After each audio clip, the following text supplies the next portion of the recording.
না না না না আবার রোমান্টিক বাপরে বাপ। না না না না বলো ইমোশনালটা কেমন কেমন ওকে সিরিয়াস সিরিয়াস সিরিয়াস চলো রুষা হার্ট করে ফেললাম তাই না? প্লিজ প্লিজ দেখো তুমি জিদ্দাকে বলো না, আমার কাজটা হয়তো তাহলে চলে যাবে।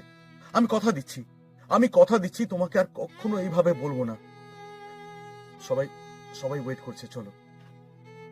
এটা বলেই আমি ওর দিক থেকে ফিরে চলে আসতে গেলাম, কিন্তু হঠাৎ আমার হাতে একটা টান পেলাম। পিছন ঘুরে দেখি আমার হাত দু হাত দিয়ে শক্ত করে ধরে ও ভেজা চোখে আমার দিকে তাকিয়ে আছে।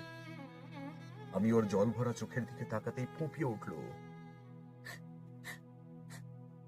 বিশ্বাস করো, এভাবে আমার স্বপ্নগুলো দিয়ে কেউ কখনো প্রপোজ করেনি।